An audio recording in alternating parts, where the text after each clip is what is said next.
এবার বেসরকারি মেডিকেল কলেজের হোস্টেলে নার্সিং পড়ুয়ার রহস্য মৃত্যুর চাঞ্চল্যকর অভিযোগ উঠল তার প্রেমিকের বিরুদ্ধে। প্রসঙ্গত, গত শুক্রবার দুর্গাপুরে কাঁকসার মলানদিঘির বেসরকারি মেডিকেল কলেজের হোস্টেল থেকে দ্বিতীয় বর্ষের নার্সিং পড়ুয়া সুপ্রিয়া কোটালে ঝুলন্ত দেহ উদ্ধার করে পুলিশ। সেই মোতাবেক মলানদিঘি ফাঁড়িতে নির্দিষ্ট অভিযোগ দায়েরও করে কলেজ কর্তৃপক্ষ। এ ঘটনায় রবিবার দুর্গাপুর কাঁকসা থানায় প্রেমিকের বিরুদ্ধে আত্মহত্যার প্ররোচনার অভিযোগ দায়ের করে মৃতার পরিবার। জানা যায়, মৃতার প্রেমিকের নাম সুদীপ্ত নায়ক, পাণ্ডবেশ্বরের বাসিন্দা। মৃতার বাবা মোহিত কোটালের অভিযোগ, তার মেয়ের শরীরে একাধিক জায়গায় আঘাতের চিহ্ন পাওয়া গেছে। তার মেয়ে আত্মহত্যা করতে পারে না, তাকে পরিকল্পনা করে খুন করা হয়েছে। তার এর বিচার চায়। ফোন করে কি বলা হয়েছিল আপনাদের?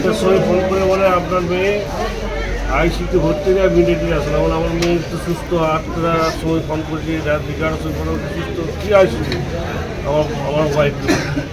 তারপরে আমার যাওয়ার পর দেখছি যে এরকম নিউজ নিয়ে আছে মারা গেছে। আচ্ছা, আমি তখন বললাম কী করে মারা গেছে? আপনার মেয়ে সুইসাইড করেছে। কে বলছে? ডাক্তার বলছে, পুলিশ বলছে। তা বলে আমার মেয়ে সুইসাইড করতে পারে না। আমার মেয়ে আমার সঙ্গে কথা বলেছে, সব কিছু কথা বললে রাত 11 পর্যন্ত আমার সঙ্গে 8টার সময় কথা বলেছে। আমি আমার মেয়ে সুইসাইড, আমার মেয়েকে কিন্তু পরিকল্পনা করে মারা করছে। কারণ সব জায়গায় কিন্তু চিহ্ন আছে। আমার মেয়ের মুখে দাগ রয়েছে, পায়ে রয়েছে, কোমর রয়েছে, পাছায় দাগ আছে। আচ্ছা, আমি বলতে চাইছি যে এর সাজা হোক, এটা নিয়ে ইনকোয়ারি করুক, পুলিশ ভালো করে করুক। কিন্তু আমার মেয়ে কিন্তু পরিষ্কার বলছে আমার মেয়ে সুইসাইড করতে পারে না, আমার মেয়েকে মার্ডার করা হয়েছে। মৃতার পরিবারের সদস্য কীর্তন কোটালের অভিযোগ, তাদের মেয়ে আত্মহত্যা করতে পারে না, এর পেছনে অন্য কেউ আছে। তাদের মেয়েকে খুন করা হয়েছে। এদিন তারা মৃতদেহ ময়না তদন্তের জন্য আসানসোল জেলা হাসপাতালে নিয়ে যায়। আমরা মেয়ে যে সুইসাইড করছে, কোথায় সুইসাইড করলো মেয়ে, কিভাবে সুইসাইড করলো? যদি হ্যাঙ্গিং করবে তাহলে ফ্যানে ওর যে চাদরটা সেটা ফ্যানে লাগানো আছে আর বডি নিচে পড়ে আছে। এটা যারা প্রথম দেখেছে, যেখানে ওর কলিগরা আছে, তাদের বক্তব্য হচ্ছে যে মেয়ের নিচে বডি পড়েছিল। তো আমরা এটা রীতিমতো মনে করছি যে এটার পিছনে কোনো কারণ আছে এবং এটা একটা খুন, এবং এই খুনের একটা পূর্ণাঙ্গ তদন্ত হোক, এটাই আমরা কামনা করি প্রশাসনের কাছে। আমরা পোস্টমর্টম করার জন্য এখানে আসানসোলে নিয়ে যাচ্ছি, যেহেতু সেই ক্যাপাসিটি এখানে দুর্গাপুর মহকুমা হাসপাতালে নেই।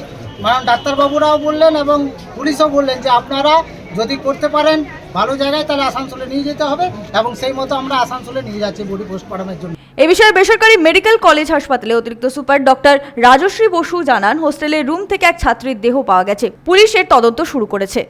এখন অবধি প্রিলিমিনারি আমাদের কাছে সনকা হসপিটালের তরফে এইটুকুই খবর আছে যে আনরেসপন্সিভ অবস্থায় একজন স্টুডেন্টকে হোস্টেল থেকে আনা হয়। বাকিটা police investigation. We have declared the person as brought dead, unfortunately, and we have informed the police administration about it. সনাতন গড়াই, 99 নিউজ বাংলা, কাঁকসা।